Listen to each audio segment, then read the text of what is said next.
Good evening and welcome to the August meeting of the Topeka Development Corporation. I'll call this meeting to order. If you would all stand as you are able for the Pledge of Allegiance.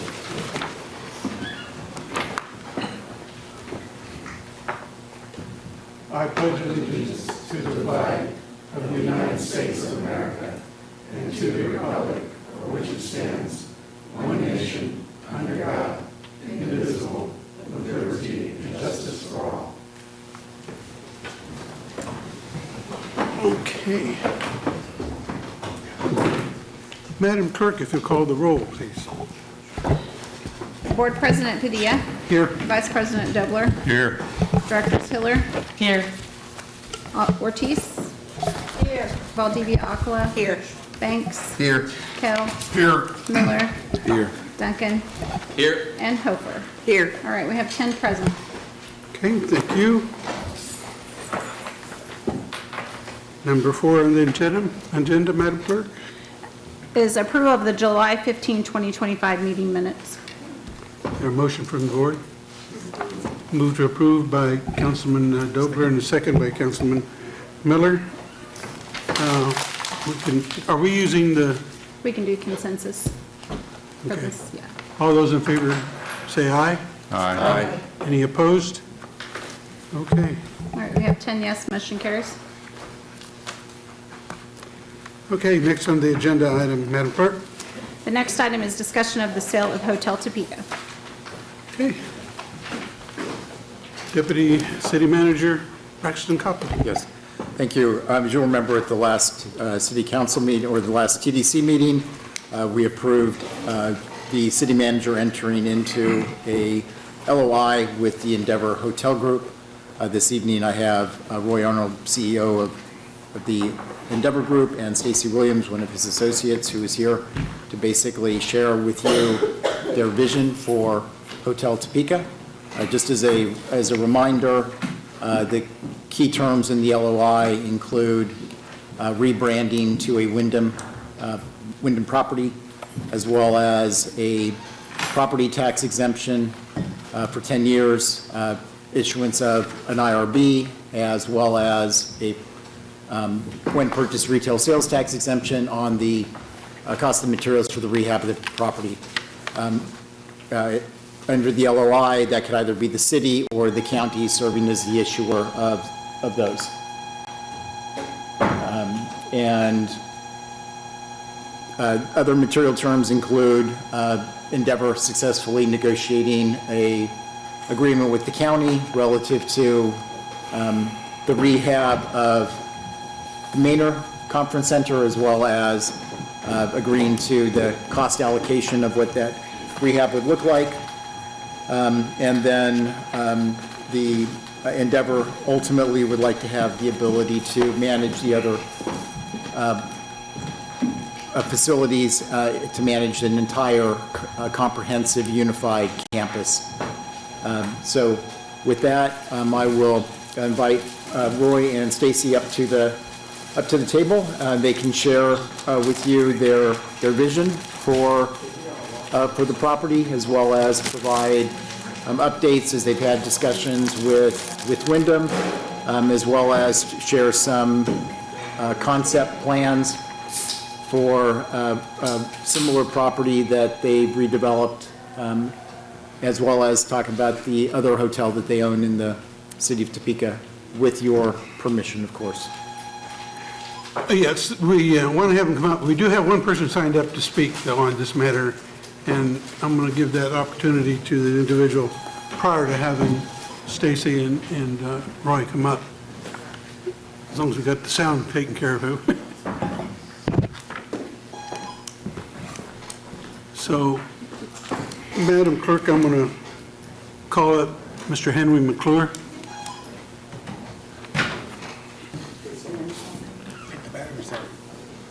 Good evening, Your Honor. Your cousin Bill says hello. So, you said you had 556 cousins, so it could be a many of one of the Bills. But tonight, I'm just disappointed in how the hotel, I want to wish the deal luck. I'm not here to, I hope I want to give positive energy and pray that a good deal comes forward. I think that, so I don't want to hex these nice people. But it's a real shame that how the hotel, well, number one, even buying it, but it's a shame that the whole thing hasn't been transparent and all done in the sunlight with bleach and clean, and everybody sees what's going on. It seems disappointing from a real estate guy that sees an asset go for, automatically less than county value. I know, I've known all along that this wasn't a market for Dolce, and I understand how hotels work and the reimbursements you get back from the national flags, and I get the hotel scene. But all I want to encourage that if a deal doesn't come to fruition with this group, these nice people, that you just go ahead and close the hotel today and fire the management company, and there's no reason to go down the road of putting another nickel in it. And then we ought to look to the community to figure out, well, maybe there's some alternatives, and maybe there's some people that have relationships with people. Today, just by going up and talking to some people, I met a lady that her family owns Hallmark Studios.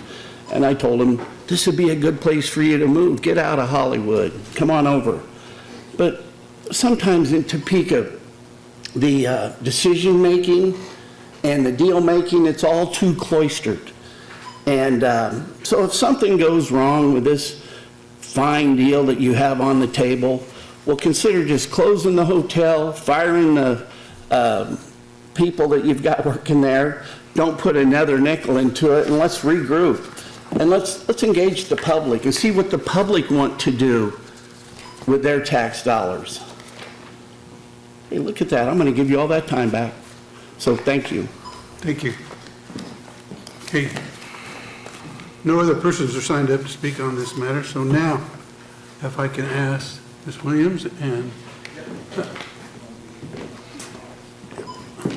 Absolutely. Thank you for seeing us tonight. And Henry, thank you for your comments. I've known you a long time. So, I am nobody in this whole situation. I'm a lifelong Topekan.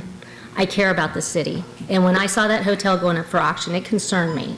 So I started reaching out to people to see if there was somebody that was honest and ethical that could buy this hotel and make it what it needed to be. And I was actually introduced to Roy by another lifelong Topekan, and we discussed the hotel, and that is why I'm here today, is because I believe in Topeka.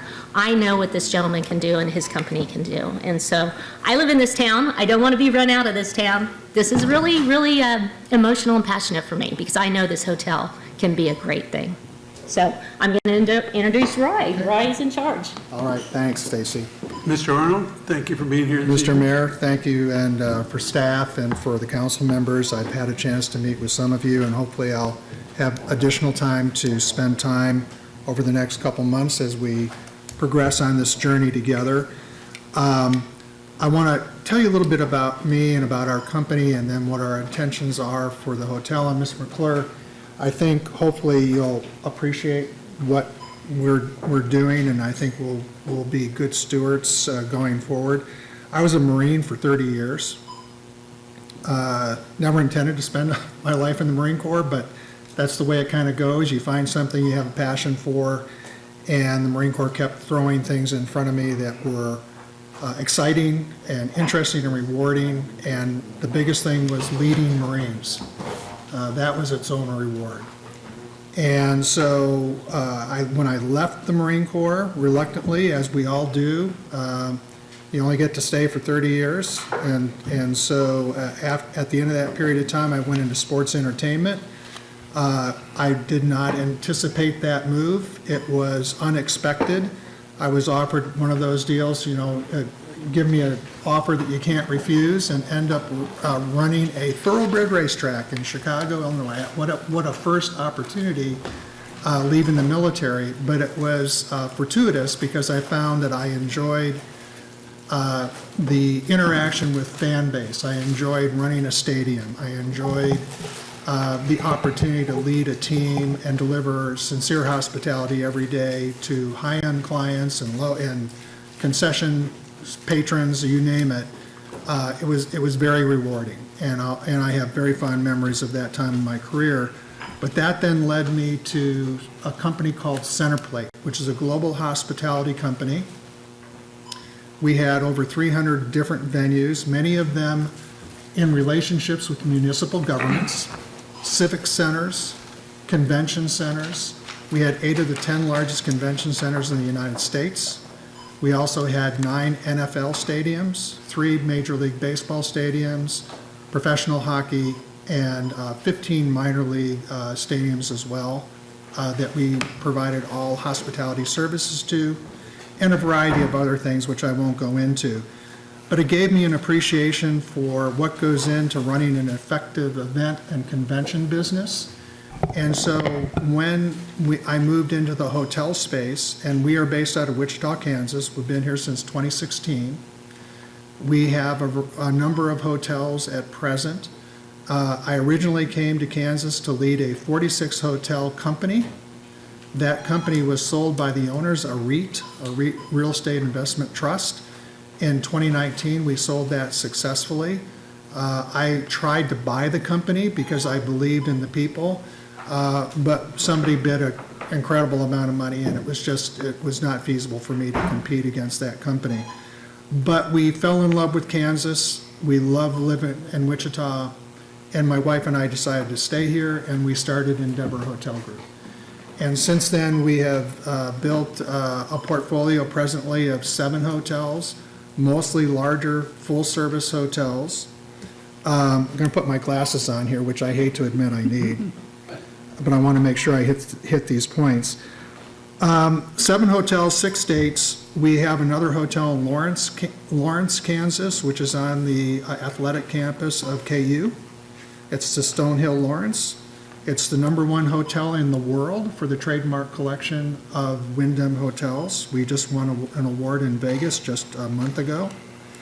And we own the Endeavor Inn and Suites, which is off Wanamaker Road here in Topeka. So we've been in this market now for 4.5 years. And so we have sort of learned the market, and we hope that we're considered a part of the community already.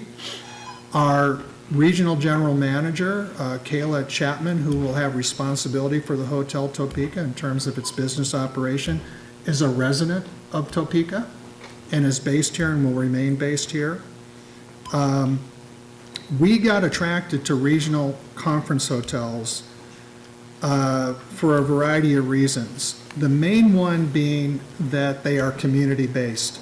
They're major elements within the economy of cities, whether that's large or small. And we view them as assets for the community. And so we're constantly looking for opportunities in this space where we can not just be a hotelier, but we can be a member of the community and reinvest and bring energy into these spaces where the hotels they're more than just a place to sleep. There's other activities that are going on. There are conferences that are being brought in. There are community events that can occur here. We want to bring live entertainment back into the hotel. I've told some of the council members, and listeners at home, any TV show you want to go in, I guarantee you there are episodes where meetings are taking place in hotels, in a hotel bar or restaurant somewhere. And that used to be the case everywhere. And I understand it was the case with the Hotel Topeka. The Hotel Topeka was someplace where local business people did business. They brought clients. And we would like to be able to recreate that time, that feeling, that sense of energy. We think we have a good plan. I do have some slides of what we're doing in Columbia. We have a 298-room hotel let's see if we can find it here. Breaststroke is the one we want. If you can click that one on. And I'll have to rely on you. This one? Yes, that's great. So if you can put that up on the screen. And if you can just kind of page through, just slowly, I'll talk. I just want to give people, we're not going to spend a lot of time on this, but I want to give you a feel. This is a progress report from one of our projects, and it'll give you a feel for the attention that we give to getting it right and thinking, and this is the schematic of the hotel. Again, it's 298 rooms, it's 45,000 square feet of event space. And if you continue on, go on. This is what we were going to do to the hallways. These were very dated, very dark, very dank. And the design that we're taking is something similar that you'll see here. This is a gift shop design that we went through with the design team to really ensure we had a good quality product relative to retail. Continue, just give you we went through the finishes, keep going, just kind of page through maybe every 5 seconds or so. Fine dining. It's very important to us in the full-service world that we exceed expectations on fine dining. We're putting in a steakhouse to that location called Churchill's.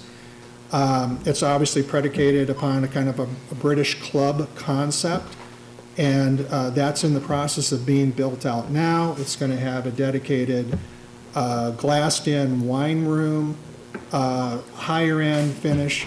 But one of the other things that it incorporates on a slide that should be coming up here shortly is a private dining room. And one more, please, maybe, or another one. Hopefully there's stop. If you could hold there for a second. This is a conference hotel, so even though this is a food and beverage venue, we wanted to have a private dining capability that we could offer to clients that were coming with large associations or corporations that had investors or their boards.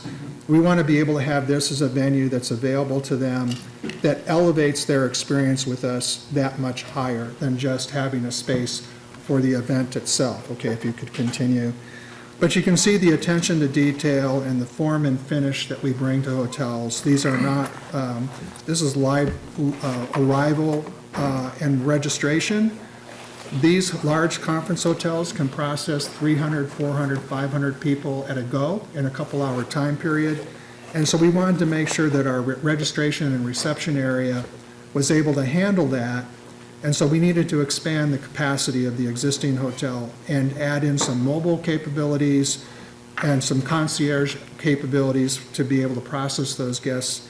And again, these are concepts and approaches that we want to bring to the facility here.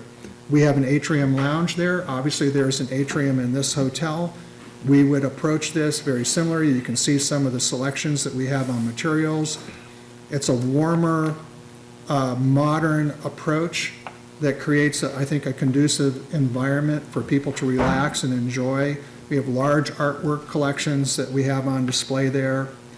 By the way, if you could stop for a second, that's one of the things I mentioned to the mayor that we want to do in all of our hotels, is to find a space within the hotel where we can partner with local galleries or local schools that have art programs and provide an exhibit space so that as people are visiting the community, they can see artists from the community represented and they can purchase those effects. And we are not taking commission on that. It's just the ability to get that exposure to the public. This installation you're seeing right now, if you could hold for a second, is a custom installation we're having fabricated for this particular area that'll be suspended above the bar and kind of define it more. We didn't think it was defined enough as a distinct element of the hotel, and so we wanted to give it its own character and personality. And we will look for other opportunities within both the conference center and the hotel to look for opportunities like this where we can take it one level higher and sort of elevate the experience that the public will have when they come into the space. And I don't know that we need to go any further with this presentation. I think it gets across the attention that we are bringing to this process. But the other thing that's important for this group to understand is that this work that we did, we spent a lot of time on this. And we spent a lot of time not just for the Columbia Hotel, but because we wanted to have a format, sort of a brand standard that we could export to the deals that we were doing in the future. And so that's the case here. So we have the advantage when we come to the table to start this renovation that we know the furniture we want to put into the public space. We know the carpets that we want to purchase. We know, and we have the resources to do that in terms of our relationship with the mills. We buy directly from the mills. So those benefits we're going to bring to this project, to be able to do it in a compressed time frame. From a strictly business perspective, it's to my advantage, the advantage of my company, that from the time we close to the time we're done with the renovation, the more we can compress that into a limited period of time, the better it is for everyone. I've mentioned to the council members that this world of conference hotels, if you're the Illinois Teachers Association or the Kansas Teachers Association, and you have training events for your constituents, for your school members, you want to have that conference, you want to have that training event the same time every year. And so these events tend to be booked multiple years at a time. And so it's going to take some time to win business back to Topeka, but we're prepared to make that investment relative to capital expenditure and working capital because we believe in the product. If we didn't believe in the product, we wouldn't be here. But it's more than the hotel. We could absolutely elevate the hotel finishes, but absent a similar effort at the convention center portion of this property, we won't be successful. Because we not only have to take care of the guests that arrive to stay at the hotel, we have to attract the meeting planners who are going to make the decisions to come into the community and have their event here in Topeka. And so we're working very closely with the county, and I'm pleased to report that I think those conversations are going well. And that we have, I think, the framework of a pathway to both renovate and modernize, or what I call regenerative development of the hotel and the conference center. I want to acknowledge in the room tonight Greg Schwartz from the firm of Schwartz Architects that's here. And Greg, I'm sure most of you know, we've worked with him previously on a project for our Topeka hotel, and our intention is to have Greg team with us as we approach with the county, specifically the conference center, because we believe that there's a need to elevate that facility. It's not just going to be carpet and paint. It's going to be architectural improvements and design enhancement of that facility so that it's someplace that meeting planners are going to be proud to present to their guests and clients. A couple things that I know have been raised as concerns. I want to make sure that I have an opportunity to talk directly to the public here. We are not in the business of buying and flipping hotels. We have sold hotels. We've sold them for very definitive business reasons. But what my main strategic goal as CEO is, and the founder of Endeavor, is that I am focused on building a regional enterprise of 20 to 30 large conference hotels in the Midwest and the Heartland, the Midwest and the Mountain States, finite number of markets. We know them well because we operated in those markets before. And so we're not interested in selling. We're interested in building, developing, and then operating these to the point where we get to where we have an enterprise of this network of hotels that have similar approaches to talent management. I want to be able to take the young AGM that we hire for Topeka and have some place for him to graduate to run his own large conference hotel. We want to take the sous chef who's ready to be an executive chef and have some place to send him. So we are approaching this from a talent management perspective, that people are our most important asset. You can't have a sincere hospitality if your team isn't well treated and isn't properly trained and doesn't like what they're doing. So attracting and recruiting the right people into our organization and then equipping them for success is what Endeavor Hotel Group is all about. So we're not going to buy this, renovate it, and sell it. I do think we have a pathway with the county. I don't think that's going to be an obstacle. We felt it was important to include in the PSA basic LOI structure because we think that the hotel cannot be successful unless it has this capacity to attract larger clients that are going to bring the room night into the community. I want to make a second point here, which I think is really important for this group especially and for the people at home. Our experience with our other large conference hotels is that when we secure a large contract with like the Missouri Teachers Association, we don't have the capacity in our hotel to handle everything that comes in. And so when we book an event, not only are we getting the benefit of that event in our hotel, but generally we're sending 100 to 200 room nights every night out to other hotels in the community. And then those guests are also going to restaurants and shopping in the community while they're here. So it's a force multiplier from an economic benefit, from a sales tax generation, from a transient guest tax. It's not just about the increment that is produced at this hotel, it's the added demand that's going to be brought into the entire community. But to do that, we have to have a venue that can compete with Kansas City and with Omaha and with other locations that have other conference facilities. We want this to be an exceptional place for people to bring their business.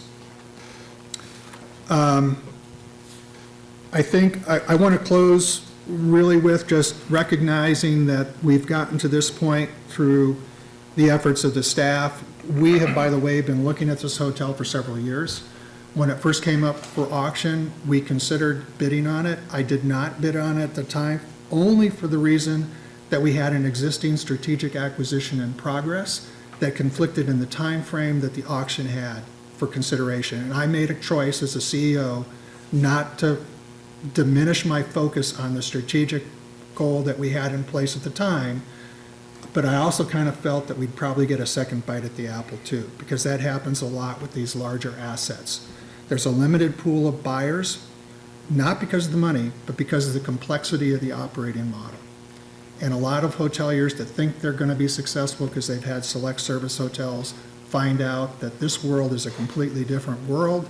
My payroll in Columbia is $150,000 every 2 weeks. The taxes that we collect and remit back to the county and to the state of Missouri are similarly sized in terms of the benefit relative to a normal hotel.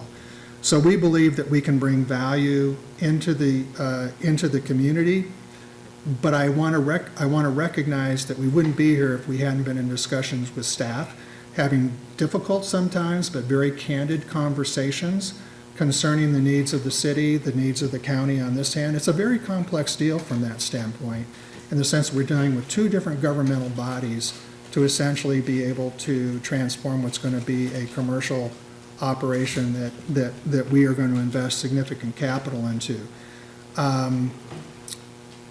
We believe this can be a profitable location. We believe that not only can we return it to pre-COVID levels of business, but that we can exceed that. And then we see other opportunities further with the 80-acre campus to pursue, again, a regenerative redevelopment concept that's going to bring additional businesses that will create additional demand and make our location even that much more valuable. So we benefit, the community benefits, and those new retail or businesses that co-locate in that area, we think we can drive benefit for. But I appreciate this opportunity to talk with you tonight. I look forward to continuing to work with staff relative to concluding the PSA. I've been through it one time. I think I commend the city attorney. I think it was a great starting product, which is not always the case. So it was nice to see that. And I think our attorneys are exchanging some limited comments at this point on a couple of items. But I don't think there's any substantive issues to proceeding forward as long as this group concurs with that once it's ready for signature. And on the county, we have meetings tomorrow, and we will continue to have meetings with county. But again, I see no obstacles to reaching a point where these two projects are aligned, have similar objectives, and are properly resourced. So subject to your questions, and I'm happy to take any questions from this group, Mr. Mayor, those will be my remarks for tonight. Thank you, Mr. Arnold. Any questions from the body? Okay. Well, I want to thank you for your presentation. Mayor, I'm sorry. could I? Yes. Roy, can you please describe your initial conversations with the Wyndham Yes. Corporation in Sure. terms of what their recommendations are in terms of how to brand? Sure. this particular hotel? Just for reference, I want to have a commercial for Wyndham here a little bit. When we were getting that portfolio ready for sale in 2018, 2019, they were all independent hotels. And we elected to go with Wyndham for a variety of reasons. But because this was one of the largest deals Wyndham have ever had to rebrand that number of hotels in one transaction, I was able to establish personal relationships with the CEO, Jeff Bellotti of Wyndham Hotels and Resorts. I have subsequently gotten to know the chairman of Wyndham Hotels and Resorts, all the executive vice presidents, and I have a relationship with the brand presidents. And so we have elected to pursue a Wyndham-only strategy. That's a self-imposed restraint that I've done for several reasons. One of the main ones is, like I talked about on that talent progression, right?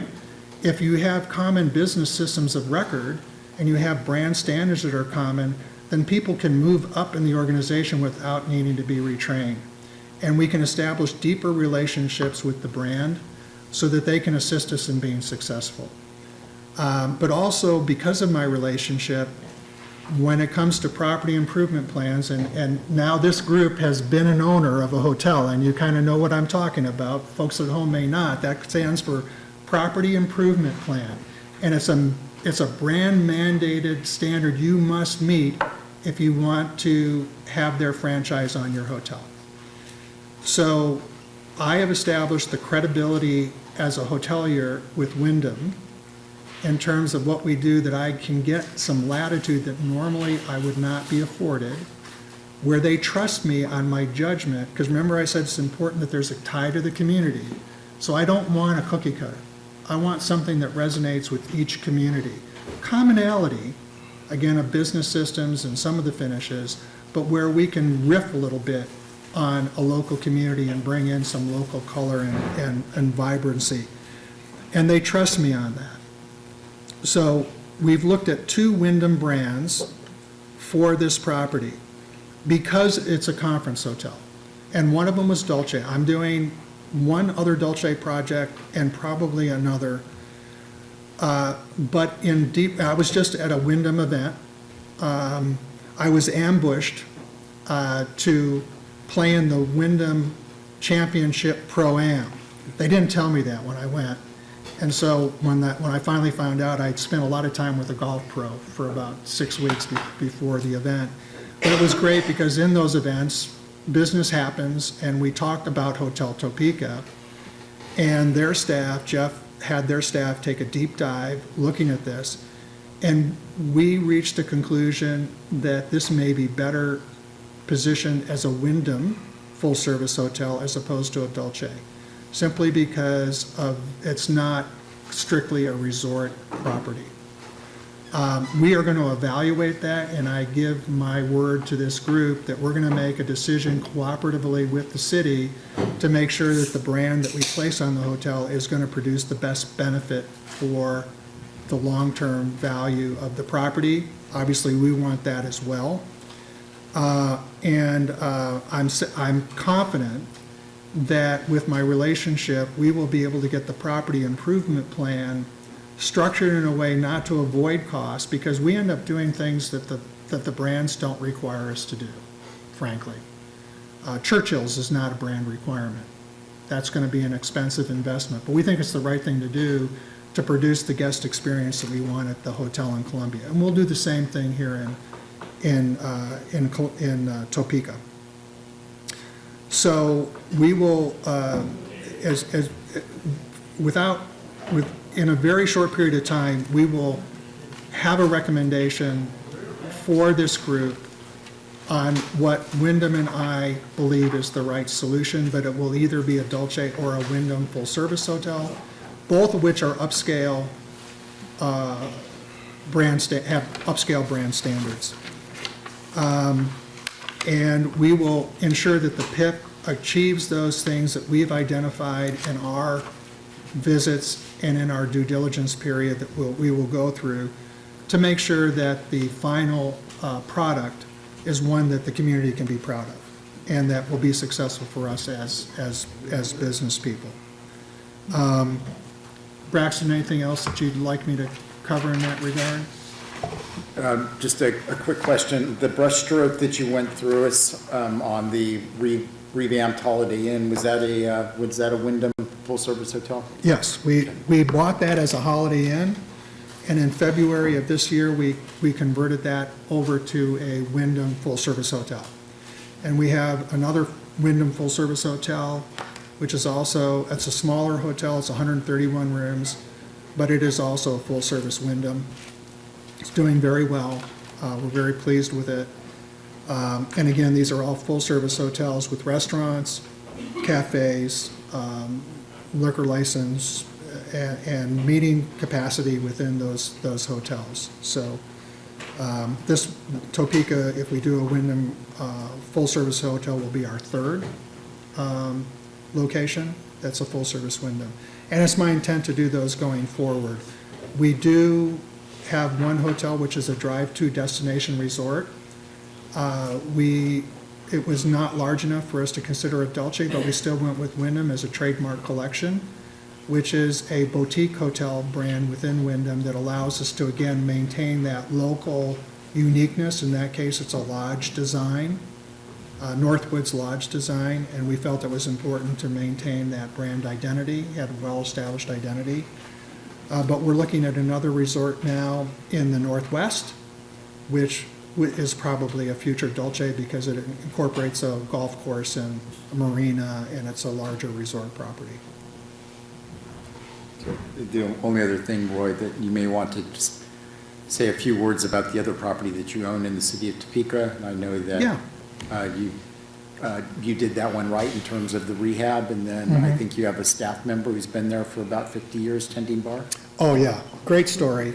And I encourage all of you, let me know if you want to go have a drink on us, because we have the Endeavor Inn and Suites, which is the first, really the second project, but the first hotel that we built bought with the intention of repositioning.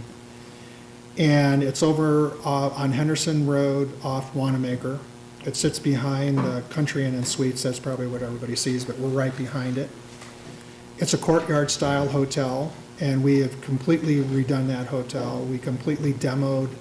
I tell the story to other people. If you've seen the movie The Money Pit, that's how I felt for a while. Because when we demoed the inside, I had a big mud pit in the center of my hotel. But it was the right thing to do because we rebuilt that courtyard, and it's a fan favorite now. It's a guest favorite area. But we redid all the guest rooms. We redid the public spaces, new tile, light fixtures, lighting, mechanical systems, and architecturally we wanted to change it. And Greg's firm was the architectural firm that helped us with that, sort of reimagining the exterior without any major sort of structural changes other than the approach to the hotel. But also the courtyard design was something that Greg's firm was very involved with and very influential for us. And we have a GM reception because, again, we're about social interaction. We want our hotels to be more than just a place to sleep. And I told Greg at the time when he was doing the project, I said, Greg, you need to go to the hotel and experience one of these because it's unique, because you don't see it anymore. Because people will plan their trip to stop at our hotel and spend the night, but the real reason is they want to reconnect with Bev. Bev is our bartender there. She's been with the hotel since 1985 through multiple ownerships, and everybody knows Bev. And to the fact where I think Greg at one of our meetings after he was there had gotten a poem that one of the guests that night had written about how he was that Bev helped them reconnect with their memories and their past. And then you will see people that have no other connection than this hotel that happen to be there at the same time, but they've been there in the past together. So it's like old friends at a reunion, and they end up, after having a few drinks at the hotel with Bev, they go out to dinner together. And these are people that, other than the hotel, would not have any connection. So we like the idea of building connections and building social interaction, and definitely having people like Bev that are huge components to our success. If I could ask,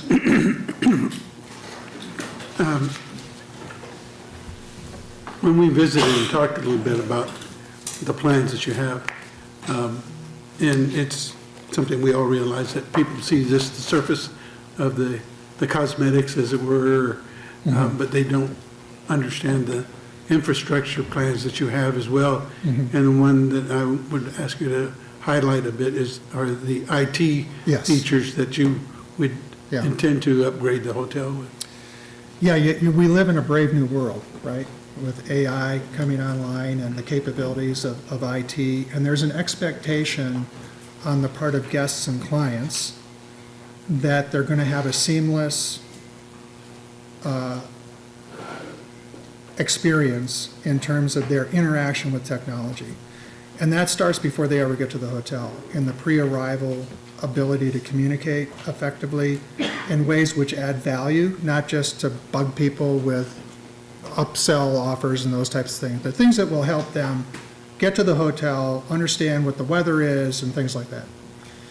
So we've invested very heavily in that, but I'm going through a tuition and education process in this, because what I'm finding is that technology is expanding, and the expectations are so growing so fast.